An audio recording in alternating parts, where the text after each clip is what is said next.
Hello, ladies and gentlemen. Welcome back to Rash Lunatic Media. For today's news story, we have a Connecticut correctional officer who was charged with assaulting a defenseless inmate while he was detained. But before we get started, as always, kick that like button, punch that subscribe bell, click that ding notification button so you can stay up to date on all of my content. And as always, if you're on TikTok, jump over to YouTube, catch the same content but the full amount there. Plus, I really want to start going live, and on TikTok, I need 1,000 subscribers to do that. YouTube is saying I need 50. I'm at 48. So, yeah, I want to start going live hopefully this Saturday. I need 2 more subscribers and I can go live on YouTube. I would love to interact with y'all, tell you stories about, my experiences with corrupt cops. Not all corrupt, but cops in generals. Hear about your experiences so we can talk back and forth. And well, with that being said, if you want to know about the sickest types of individuals doing the sickest types of acts, click on my Patreon, linked in my YouTube, get my Not Safe for Life news. Now, I say it every time, you have to have a strong stomach and a strong mind to listen to those stories, but they need to be told. A part of me gets discouraged since I don't have any followers on Patreon. I understand it's $5 a month. I get that. But a part of me thinks no one cares. But then after realizing, for example, today I'll be dropping a Delaware school counselor was charged with hard R'ing a student. Um, it reminds me that this is that's why I'm putting those stories out there. They need to be talked about.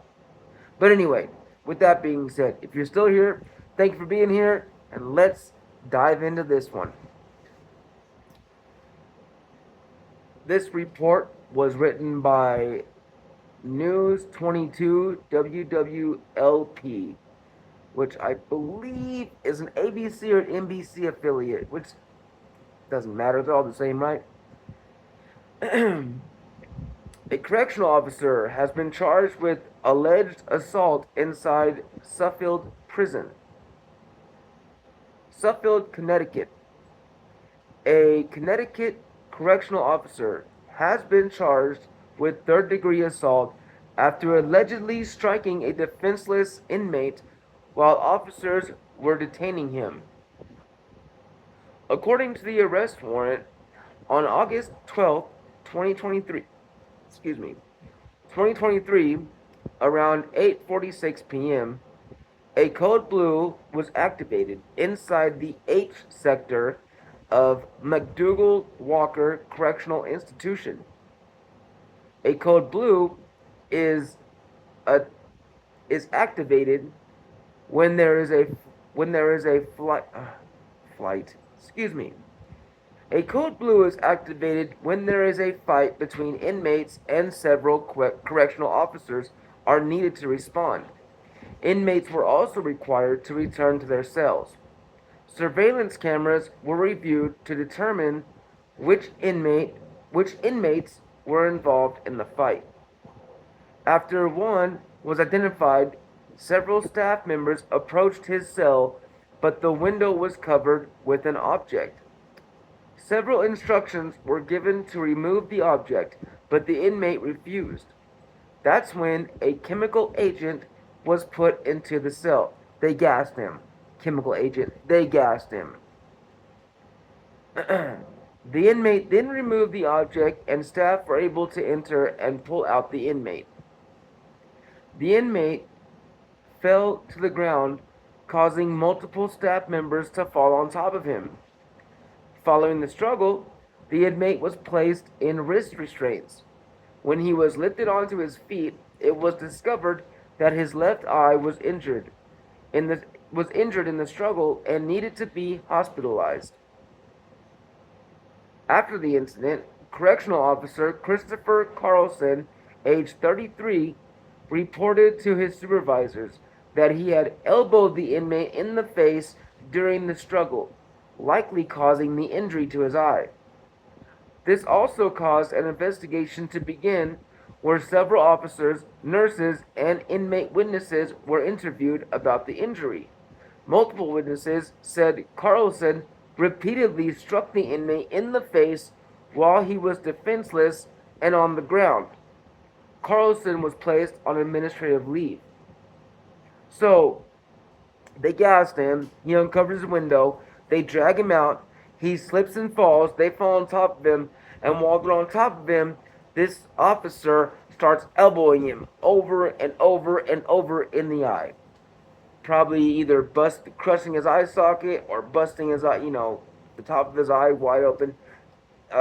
If you've ever taken martial arts, not really jiu-jitsu, but like Muay Thai, jiu-jitsu you use more for like, grappling, choking, submissions.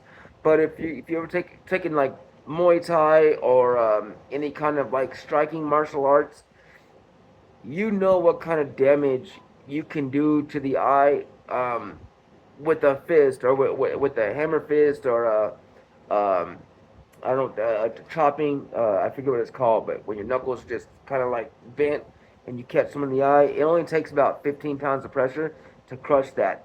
So you know just what kind of damage you can do with an elbow. So if this guy's coming down with his elbow right on the side of this dude's eye, or even the top, you're gonna crush that eye socket. Yeah. So that's tough. That's horrible. That's rough right there. Out of 33 staff and inmate interviews, 5 witnesses said they observed the strikes delivered to the inmate by Carlson. The inmate claims he was completely restrained when he was hit in the left side of his face 3 or 4 times, and also claimed to briefly lose consciousness. So left side of his face, which would be, yeah, the officers hit him with his right elbow, just bah bah, 3 or 4 times. That's a lot. That's quite a few times. One nurse stated she witnessed Carlson striking the inmate 6 times and even ran over the pile to get someone to stop him. So the inmate says he was struck 3 or 4 times, but he lost consciousness during that. So, and then the nurse says she witnessed the officer strike him like 6 times. That would make sense. If the guy went unconscious during that, then he might have not remembered a couple of those times. That would make a lot of sense. During Carlson's interview, he said the inmate's arm had gotten free during the pile-up to detain him, and that he subsequently elbowed him in his left temple and then attempted to restrain the inmate's arm. Come on, bro.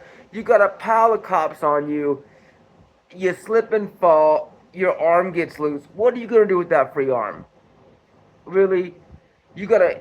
Oh, you're thinking to yourself, oh man, look, his arm just, slipped out from under him as we fell. Let me just elbow him right in his temple a few times and then grab that arm. Why not just grab that arm? Like, come on, bro. Like, anyway, let's continue before I start going off on a tantrum. Following the investigation, an arrest warrant was issued for his arrest. Carlson turned himself in to Connecticut State Police and was arrested on Wednesday. Yeah. Just ridiculous. You know what I mean? Let me know what you think in the comments. I'm sure there's some officers out there that probably think that's what you do. We were trained to do stuff like that. If his arm's loose, you never know what he could do. He might be reaching for a weapon. He might have hooped himself a weapon.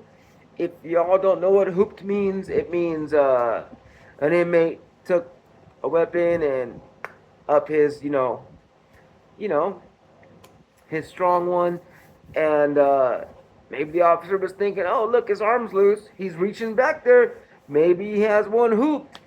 Better elbow him his temple and grab that arm. But, you are in a pile up with one inmate, 6 officers. You couldn't just grab the arm? I don't know. Obviously, they didn't find a weapon on him because they would have mentioned it. You know what I mean? They definitely wouldn't leave that out of the investigation. They'd be like, well, the inmate had a weapon. Even if it was up inside of him, they would have said he had a weapon. Honestly, they wouldn't leave that out. So he obviously did not, and the officer just wanted to beat somebody. You know what I mean? I get it. I understand. I know what it's like when you get a little too angry.